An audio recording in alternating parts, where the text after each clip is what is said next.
আসসালামু আলাইকুম। আজকের ক্লাসে সবাইকে স্বাগতম। গত ক্লাসে সংখ্যা পদ্ধতির কয়েকটি বিষয় নিয়ে আমরা আলোচনা করেছিলাম এবং চারটা টপিক আমি লিখেছিলাম আর কি। সেখানে রূপান্তর ছিল এক নম্বরে।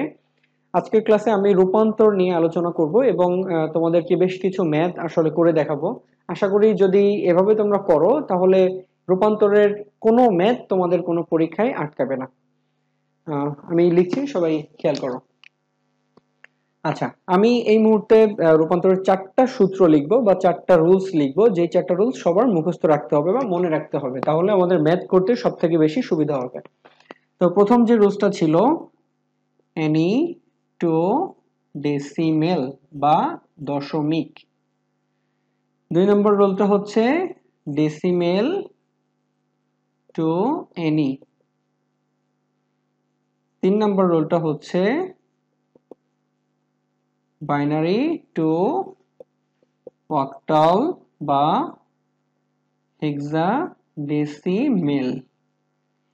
4 নম্বর রুলটা হচ্ছে অক্টাল বা হেক্সাডেসিমেল টু বাইনারি।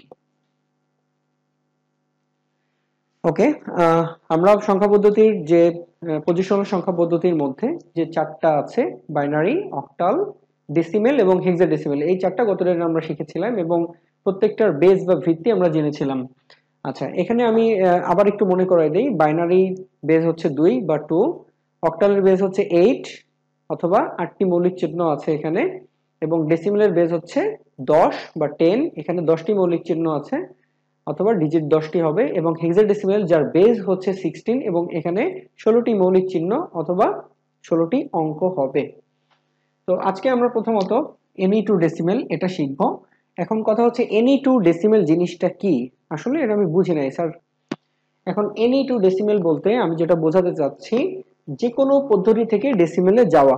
এখানে এনি বলতে বোঝাচ্ছে ডেসিমেল বাদে বাকি যে তিনটা আছে, বাইনারি, অক্টাল এবং হেক্সাডেসিমেল, এই তিনটা থেকে আমি যদি ডেসিমেলে যেতে চাই আমাকে গুণের নিয়মটা করতে হবে, যেটাকে আমরা গুণের নিয়ম বলে থাকি। সবার যদি এটা মনে থাকে এই ম্যাথ একটাও ভুল হবে না। ওকে, আমি এখন সামনের দিকে আগাচ্ছি। আচ্ছা, আমি প্রথম যে ম্যাথটা করব, একটি বাইনারি সংখ্যা লিখতেছি 1101। এটা একটি বাইনারি সংখ্যা, বেজ হচ্ছে 2। এটা দেখে আমি বোঝা যাবে এটা একটা বাইনারি সংখ্যা। আর বাইনারি সংখ্যায় অঙ্ক বা মৌলিক চিহ্ন হবে 0 এবং 1, এর বাইরে কিছু হবে না, কারণ এটা রেঞ্জ আমরা দেখেছিলাম সেদিন 0 এবং 1 দুইটি। আচ্ছা, তাহলে বাইনারি থেকে আমাকে করতে হবে কি, ডেসিমেল সংখ্যা পদ্ধতিতে যেতে হবে। কোন পদ্ধতিতে? ডেসিমেল সংখ্যা পদ্ধতিতে।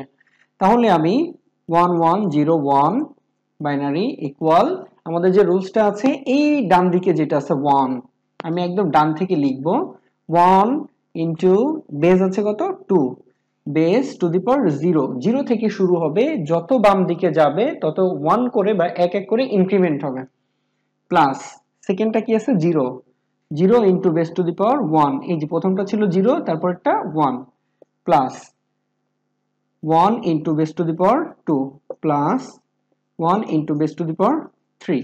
আশা করি এটা সাজাতে আমরা সবাই বুঝতে পেরেছি। এখন আমি জাস্ট ক্যালকুলেশন করে দিব, করে দিলে আমার ম্যাথটা হয়ে যাবে। 1 ইন্টু 2 কিউব বা 2 টু দি পাওয়ার 3, পাওয়ার 3 আছে, তার মানে 2 কে 3 বার গুণ করা হয়েছে। কিভাবে? 2 ইন্টু 2 ইন্টু 2, 2 দুগুণা 4, 4 দুগুণা 8, এভাবে। ক্যালকুলেটর ছাড়াও তুমি এভাবে করতে পারবে। 2 কিউবে হচ্ছে 8, 8 1 এর সাথে গুণ হলে 8, প্লাস 2 স্কয়ার মানে 4, 4 1 এর সাথে গুণ হলে 4, প্লাস 0 এর সাথে যাই কিছু থাকুক না কেন আমার এটা ক্যালকুলেশন করার কোনো দরকার নাই, আমি জাস্ট 0 বসাই দিব, plus 1 into 2 two the power 0, পাওয়ার 0 থাকলে তার ভ্যালু সবসময় 1 হবে। ওকে, তাহলে 1 এর সাথে 1 গুণ হলে 1। এখন জাস্ট যোগ করে দিব, 8 আর 4 12, 12 আর 1 13 বা 13 এবং বেস 10। তার মানে আমি বাইনারি থেকে ডেসিমেল সংখ্যা পদ্ধতিতে সম্পূর্ণভাবে প্রকাশ করতে পেরেছি বা রূপান্তর করতে পেরেছি। বাইনারিতে ছিল 1101 এবং সেটা ডেসিমেলে হলো 13। আশা করি এই ম্যাথটা সবাই বুঝতে পেরেছো। এখন আমি যে ম্যাথটা করব এটা হচ্ছে অক্টাল থেকে কিভাবে ডেসিমেলে যাব, কারণ আমাদের একটা শেষ হয়েছে বাইনারি থেকে ডেসিমেল, এখন অক্টাল থেকে ডেসিমেলে যাব। থার্ড হচ্ছে আমরা হেক্সাডেসিমেল থেকে ডেসিমেলে যাব, তিনটাই সেম রুলস। ওকে, আমার 2 নম্বর ম্যাথটা হচ্ছে, আমরা একটা যে কোনো একটা অক্টাল ভ্যালু নেই, 247, দিনে 24 ঘন্টা, সপ্তাহে 7 দিন। ওকে, অক্টাল ডেসিমেলে আমাকে যেতে হবে। 247 ইকুয়াল একদম ডানে যেটা আছে 7 ইন্টু বেস কত, এখানে আছে বেস 8 টু দি পাওয়ার 0 থেকে শুরু হবে, plus 4 into base to the power 1 plus 2 into base to the power 2। আশা করি এটা আমরা আগেরটার মতো সাজানোটা বুঝতে পেরেছি। 28 স্কোয়ার তার মানে হচ্ছে 8 8 64, তার মানে 8 কে দুইবার গুণ, 8 গুণ 8 সমান 64। আমি জাস্ট পাশে ক্যালকুলেশনটাও দেখাই দিলাম যাতে তোমাদের বুঝতে সমস্যা না হয়। 8 স্কোয়ারে 64, 64 দুগুণা 128 প্লাস 8 এর উপরে পাওয়ার 1 তার মানে 8, 4 8 এ কত, 4 8 32 প্লাস 8 এর উপরে পাওয়ার 0 তার মানে কোনো কিছুর উপরে যদি পাওয়ার 0 থাকে তাহলে তার ভ্যালু হবে 1, 7 1 এর সাথে গুণ হইলে 7, 128 32 আমরা একটু জাস্ট মৌখিকভাবে ক্যালকুলেশন করে ফেলি। 7 আর 2 9, 9 আর 8 17, 7 হাতে 1, 3 আর 1 4, 4 আর 2 6, এখন আমার একটা বসে যাবে সামনে। আশা করি এটাও সবাই বুঝতে পেরেছো। ডেসিবেলে সরি অক্টালে ছিল আমার 247 এবং সেটা ডেসিমেলে হলো কি 167 বা 168।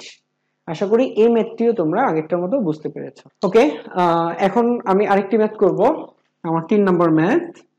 হেক্সাডেসিমেল থেকে কিভাবে ডেসিমেলে যেতে হয়, রুল সেম, জাস্ট আমি একটা হেক্সাডেসিমেল ভ্যালু লিখি। তোমাদের অবশ্যই মনে আছে হেক্সাডেসিমেলের ভিত্তি হচ্ছে বা বেস হচ্ছে 16 এবং এখানে টোটাল মৌলিক চিহ্ন বা অঙ্ক থাকবে 16টি, 0 থেকে 9 এবং 9 এর পর থেকে যাবে a থেকে f, তার মানে a ইকুয়াল 10, আমি একটু ডান পাশে লিখে দেই, a equal 10, b equal 11, c equal 12, d equal 13, e equal 14, f equal 15। তোমরা সবসময় এই ম্যাথগুলি করার সময় সাইডে রাফে এটা লিখে রাখবে। এটার কারণ হচ্ছে এটা না লিখেও কিন্তু করা যায়, কিন্তু এটা লিখলে তোমার ভুল হওয়ার চান্স একদম 0%। 3a5 এটা একটা হেক্সাডেসিমেল নাম্বার। কেন আমি এখানে হেক্সাডেসিমেলের অঙ্কগুলোর মধ্য থেকে ইউজ করেছি এবং এখানে 16 বেস, তার মানে এটা একটা হেক্সাডেসিমেল নাম্বার। তো এখান থেকে আমাকে যেতে বলা হলো ডেসিমেলে। আচ্ছা, 3a5 16 ইকুয়াল এই যে একদম ডানে যেটা আছে 5 ইন্টু বেস কত 16 to the power 0 plus a equal base to the power 1 plus 3 into base to the power 2। আশা করি এটাও সাজানো বুঝতে পেরেছে। এখন জাস্ট আমরা ক্যালকুলেশন করব। আমরা এখানে একটু ক্যালকুলেটরের সাহায্য নিতে পারি, যেহেতু এখানে সংখ্যাগুলো একটু বড়, ভ্যালু বেশি আসবে। আমি আমার ক্যালকুলেটরটা ইউজ করি। এখানে 3 ইন্টু 16 স্কোয়ার, 16 স্কোয়ারে আসবে 256। আমি সবাইকে ক্যালকুলেশন করে দেখালাম, যদিও এটা মুখে করা যেত। ওকে, 3 ইন্টু 256, এটা তোমরা চাইলে ভেঙে ভেঙে করতে পারো বা চাইলে এখানে সরাসরি এক লাইনেও করে দেওয়া যায়। তো আমি সবসময় ম্যাথ প্রিফার করি যে ভেঙে ভেঙে করা, যাতে তোমার ভুল না হয়।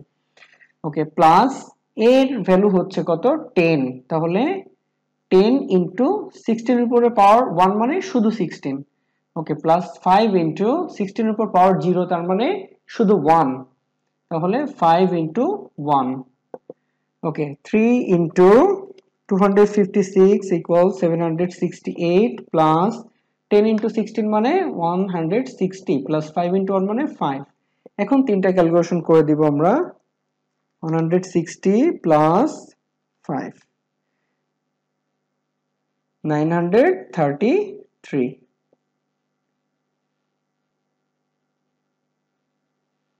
ওকে, আমরা ম্যাথটি করতে পারলাম।